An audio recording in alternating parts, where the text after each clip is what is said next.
Bienvenue à toi dans le goût du savoir, n'hésite pas à liker la vidéo et à t'abonner.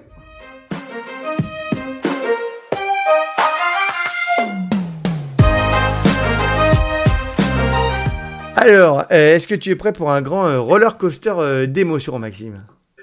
Oh oui, j'adore les grands huit d'émotion, bien sûr.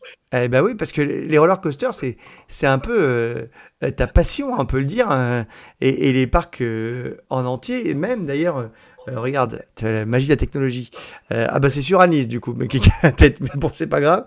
Nice, t'es là.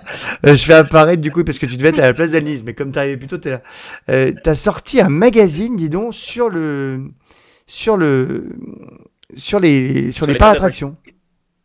Ouais, ça s'appelle Parcs et Loisirs Magazine. C'est le premier magazine en France sur l'actualité et les coulisses des parcs d'attractions et de loisirs. Donc ça comprend les parcs à thème, les parcs animaliers, les parcs aquatiques, les escape games, les expériences immersives. C'est vrai que ça n'existait pas de magazine papier qu'on puisse avoir 200 pages où on va à la fois dans les coulisses, on interviewe les patrons de parcs, on s'intéresse à l'industrie du secteur qui ne fait que se développer et ça représente quand même chaque année 60 millions de visiteurs uniques rien qu'en France, et c'est 600 lieux de loisirs. Nous, on connaît les mastodontes que sont Disneyland, Parc Astérix, Futuroscope, Puy du Fou, mais il y a plein de petits parcs locaux de proximité qui maillent le territoire et qui ont une vraie valeur ajoutée et qui sont des rendez-vous pour les Français et pour les autres. Oui, d'ailleurs, j'ai vu là que tu étais au Futuroscope hier ou avant-hier, non? C'est ça, ils ont inauguré une nouvelle attraction qui s'appelle Étincelle. C'est une sorte de cinéma 4D avec des effets de lumière, de laser. Je crois qu'il y a Et une super-héroïne, non? C'est pas ça pour le l'histoire? Pardon? Il n'y a pas une super-héroïne? Ouais. C'est inspiré des super-héros français. Et en fait, à l'époque, c'est fou, dans les années 40, on a eu plein de super-héros, sauf ils ont été censurés par le gouvernement de l'époque, disant que c'était pas vraiment Ah très très bon? bien. Et donc, c'est un hommage aux super-héros de l'époque. Ah, génial, génial. Bon, bah, en tout cas, t'aimes bien ça. Et je précise aussi que ça parle des parcs dans le monde, hein. C'est pas que la France, hein. Ah oui, dans le monde entier. C'est vrai que ce qui est hyper intéressant avec tout ça, c'est de s'intéresser à la partie un petit peu artistique. Voilà, il y a des concept designers, il y a des musiciens qui créent les attractions. Aujourd'hui, toutes les attractions que vous connaissez, c'est pas juste du manège, c'est ce qu'on appelle un storytelling, une narration avec un début, un milieu, une fin, un souci du détail qui est porté à tout ça. Et aujourd'hui, la culture du parc d'attraction, elle existe vraiment. Bon, ça a été impacté par Disneyland Paris il y a 31 ans déjà, et aujourd'hui, la nouvelle génération est totalement plongée là-dedans, et il y a plein de choses à raconter, c'est très très riche.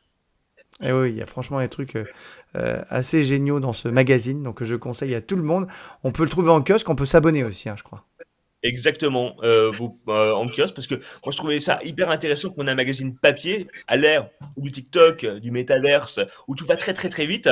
Je me suis dit il fallait quelque chose de concret qu'on puisse matérialiser, donc je suis revenu au papier. En même temps, pour un magazine trimestriel, c'est bien de l'avoir en main, je trouve, et puis ça me permettait d'être crédible auprès des professionnels des parcs, Ouais, bah oui, pour eux, c'est des génial, ils sont contents.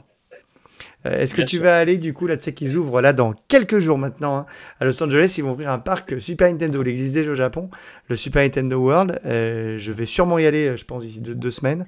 Je rêve d'y aller, ça a l'air génial. T'as vu les images et tout?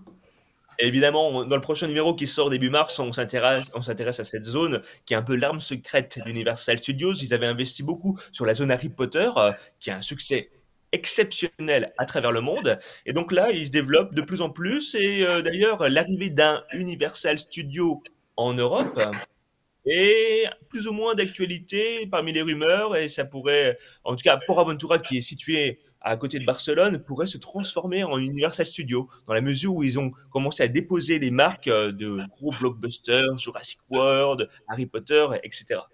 Ah, ce serait génial, parce que moi, je t'avoue que j'adore Disney, évidemment, je suis allé beaucoup de fois, mais j'adore aussi Universal.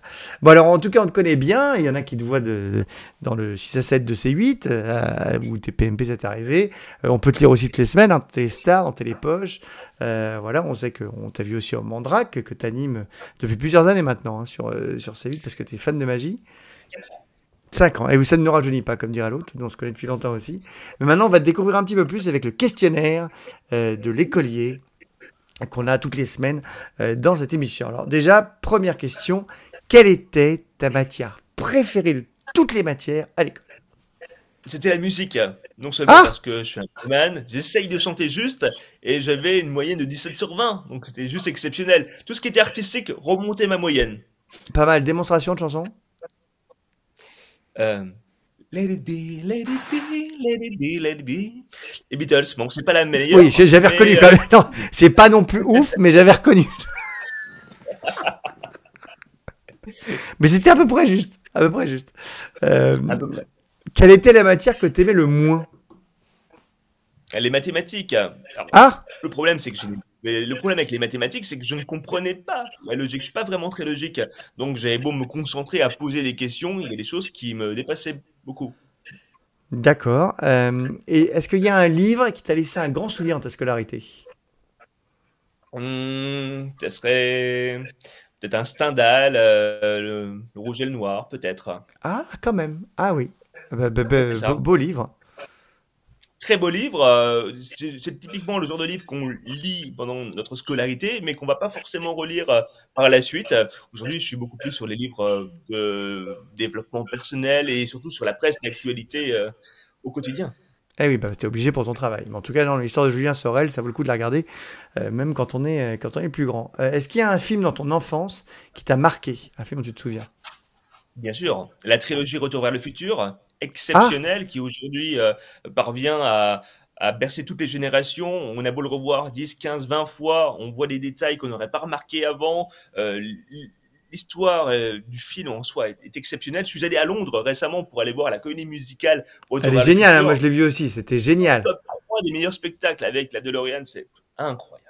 Ah oui, je l'ai vu aussi à Londres. Ça vient d'ouvrir à Broadway. Si vous allez à New York aussi, vous pourrez la voir à Broadway. Ça vient d'ouvrir et c'est vraiment une super comédie musicale que je vous conseille. Il joue hyper bien et on retrouve tous les trucs du film. Est-ce qu'il y a une BD qui t'a marqué quand t'étais plus jeune aussi à l'école? Les aventures de Tintin, bien sûr.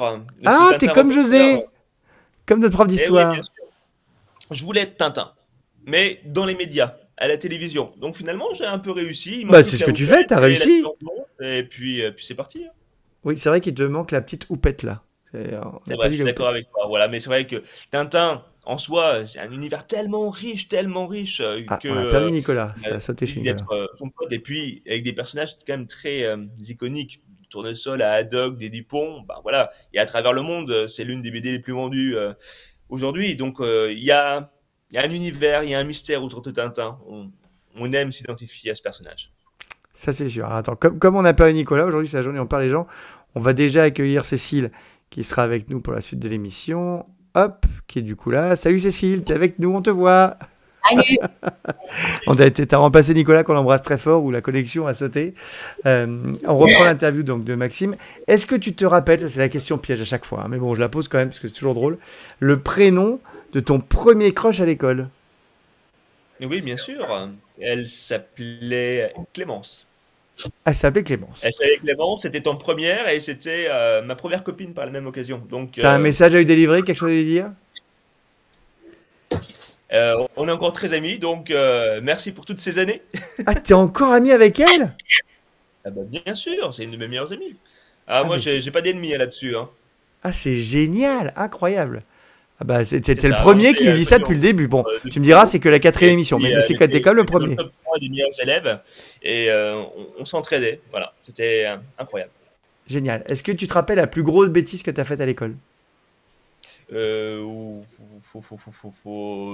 je ne me souviens pas, mais je me souviens d'un professeur de philosophie qui était complètement allumé et il y avait un inspecteur qui était venu voir un petit peu comment ça se passait dans la salle et le retour de l'inspecteur, a posteriori, était excellent. Et on est monté sur les tables, on a crié comme dans le cercle des poètes disparus.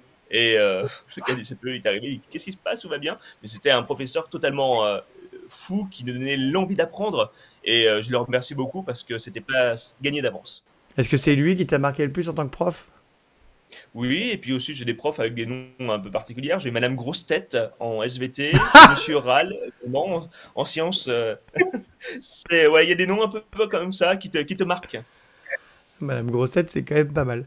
C'est quoi ton meilleur souvenir du coup à l'école? Mon meilleur souvenir, c'est d'avoir su créer des amitiés que j'ai encore aujourd'hui, c'est le fait de partage, d'apprentissage. On se sentait bien, en tout cas, avec les profs que j'ai eu beaucoup de chance. Et même quand j'avais des mauvaises notes, eh ben, cet échec en soi était une réussite mal interprétée, dans la mesure où ça m'a aidé à me pousser, à aller encore plus haut, plus loin, plus fort, et C'est à Fort montrer Boyard, ça. Tu que mélanges tout. C'est Fort Boyard, ça. C'est- c'est vrai, c'est vrai, c'est vrai, c'est vrai. À quel âge t'as su que ton métier serait devenir journaliste? Parce que c'est ton métier principal. Bon, t'es aussi animateur et maintenant t'es aussi rédacteur en chef d'un magazine. Mais à quel âge t'as su, c'est pas loin de journaliste, à quel âge t'as su que tu voulais devenir journaliste? Alors très rapidement, dans les premières choses, vous savez, quand les professeurs vous demandent quel métier voudriez-vous faire, en primaire, je marquais chanteur, donc ça faisait rire. Ensuite, Ça en fait seconde, toujours rire, hein. c'était Je te rassure. animateur. Animateur. Et même prof disait, non, Maxime, c'est compliqué, c'est à Paris, il y a très peu de place. Mais moi, j'y croyais, hein. Et puis, en seconde, là, ça a été assez magique parce que j'ai beaucoup déménagé du fait du travail de mes parents. Et je suis arrivé dans un lycée qui avait une option cinéma audiovisuel, ce que j'aimais, enfin, tout ce qui est lié à l'artistique. Donc là, ça a commencé à s'affiner de plus en plus. Et quand je suis arrivé à Paris, licence Infocom, je savais que je voulais devenir journaliste. J'ai pas fait une école de journalisme, mais j'ai vraiment appris sur le terrain. Et ce qui était vraiment essentiel, en fait, c'est le stage. C'est le stage que vous allez choisir. J'en ai fait un dans ma vie et je bosse encore pour eux. Non, pas en tant que stagiaire, mais en tant que pigiste journaliste. Et C'était quoi? je pense C'était que les c'est poches? C'était sur quoi? le terrain aussi. C'était les poches? C'était quoi? C'était Média Plus, la presse professionnelle. Je quotidien à destination des professionnels des médias et de l'audiovisuel. Et je passe mon temps aujourd'hui encore à réaliser des interviews de dirigeants médias, patrons de chaînes, de plateformes, de radio, producteurs, séries, divertissements.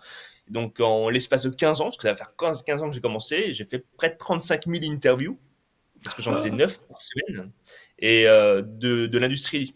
Donc j'ai vu les choses évoluer, et c'est comme ça que je me suis constitué un réseau et que j'ai commencé à me faire connaître, hein. Ah oui, c'est énorme. Si t'avais été à l'école des super-héros, quel super-pouvoir t'aurais voulu apprendre? J'aurais voulu apprendre à devenir invisible pour entrer dans la salle des profs, récupérer les réponses aux questions et gagner du temps. Ah oui, belle mentalité. On va pas, on va Et, laisser cette image, bien sûr. et Euh, quand c'est assumé, ça passe. d'accord. Ok. Et qu'est-ce que tu te dirais à toi-même là, si tu étais capable de voyager dans le temps et que tu retournais là et tu voyais le petit Maxime Guény à l'époque, est-ce que tu aurais un truc à lui dire qui serait utile pour lui dans la vie plus tard? Et confiance en l'avenir. Tout va se produire tel que tu l'auras imaginé. Faut juste se faire confiance. Prends un peu de temps. Parfois, c'est une question de timing. Et souris à la vie parce que la vie te sourira. Très positif ce Maxime quand même. Merci beaucoup hein, Maxime. On a appris plein de choses sur toi du coup. Ça c'est très sympa. Tu vas rester avec nous bien sûr pour continuer à apprendre des choses. On va saluer Nat et Betty. Merci les filles. À bientôt! Merci d'avoir été avec nous. On se retrouve dans 2 semaines. Je sais pas ce qu'on fera en 2 semaines. Je sais plus quel cours qui est prévu. On a déjà tout prévu, mais tu serais de quoi on parlera dans 2 semaines ou pas? Je me rappelle plus.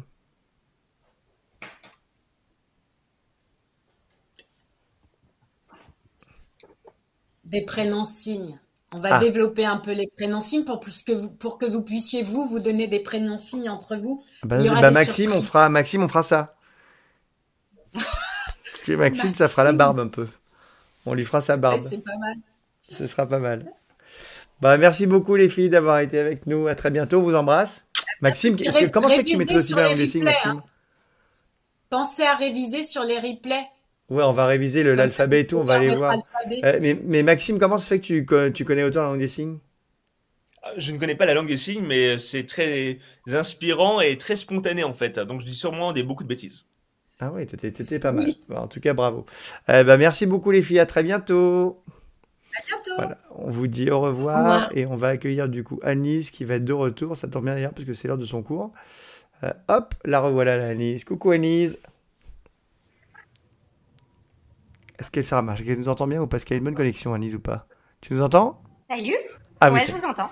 On l'entend, c'est super. Maxime, question importante. Est-ce que tu aimes la Saint-Valentin? J'aime la Saint-Valentin, oui absolument. Et j'adore qu'on m'offre des roses. Ah, bon, Oui. Ah oui, toi, c'est pas du tout pour aller faire des cadeaux, c'est que t'aimes bien qu'on te fasse des cadeaux. C'est un concept. C'est pas mal. Est-ce que t'aimes bien cuisiner?